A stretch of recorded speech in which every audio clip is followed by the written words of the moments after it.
So this week, Gary Neville, footballer turned philosopher, it seems, went viral for a video of himself fuming about the Union Jack. In it, he said, and I quote, "The division being created is absolutely disgusting, mainly caused by angry, middle-aged white men." What? Bro, what are you talking about, man? And while Gary was diagnosing the nation and dismantling flagpoles, a different group of footballers were halfway across the world actually bringing people together. This is a story that I somehow missed, but I instantly fell in love with. It's a modern day Arthurian legend. A group of men flew to Japan. They played 6 football matches. They beat the USA in the final, and they didn't concede a single goal. And oh, they were all over 70 and all wearing the Welsh dragon on their chest and showing the world what national pride actually looks like. This is the story of the Wales over 70s men's football team who have just become back to back world champions. They travelled to Japan, they played 6 games, they faced Germany, Australia, the USA, and they came home undefeated. Their goalkeeper called it brilliant but demanding. The heat, the humidity, the jet lag, but they pulled together, they won, and they went out for dinner. Alan said they've made so many friends, that veterans football gives them purpose, that it helped their mental well-being, their physical health, and their sense of belonging. And I thought, how often do we hear that story? We talk a lot about aging, but usually through the filter of decline. Like the minute you hit 50, the only thing left to do is slow down, fade out, and apologize for still being here. You only really celebrate older generations when they're adorable or sadly dying. And when it comes to actual support, funding for veteran sports is virtually non existent. These men are not backed by brand deals or health apps. Their kits are donated, their matches are self funded, and their community is built from scratch.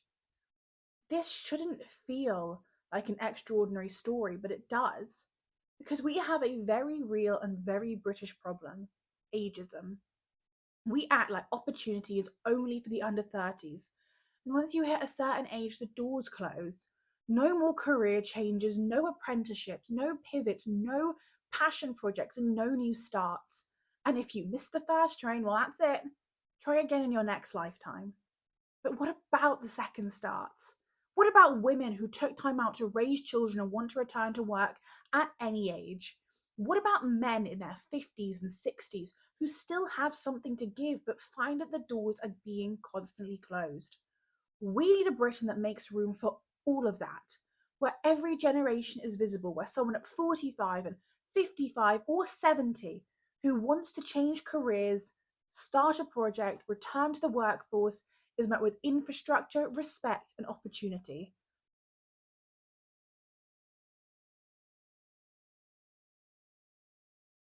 Imagine if brands, foundations, local councils, even philanthropists said, yes, we will sponsor veteran teams, we will film their stories, we will include them in local sport funding.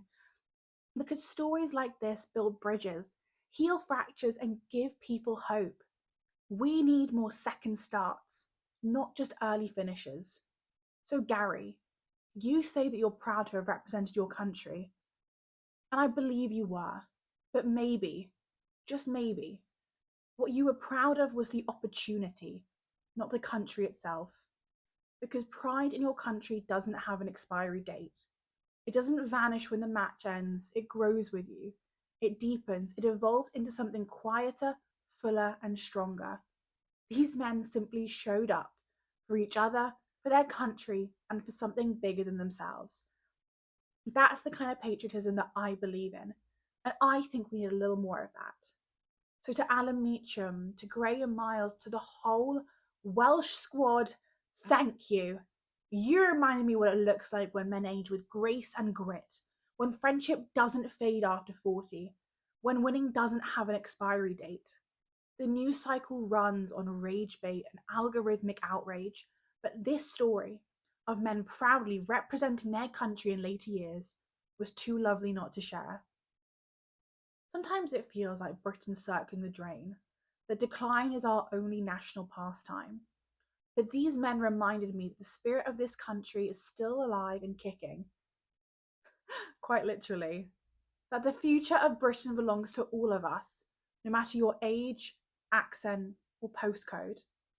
And whilst the political parties were arguing about what the flag means at conference, you reminded us what it's for. And I want to hear from you now. Do you think that we value older generations enough in this country?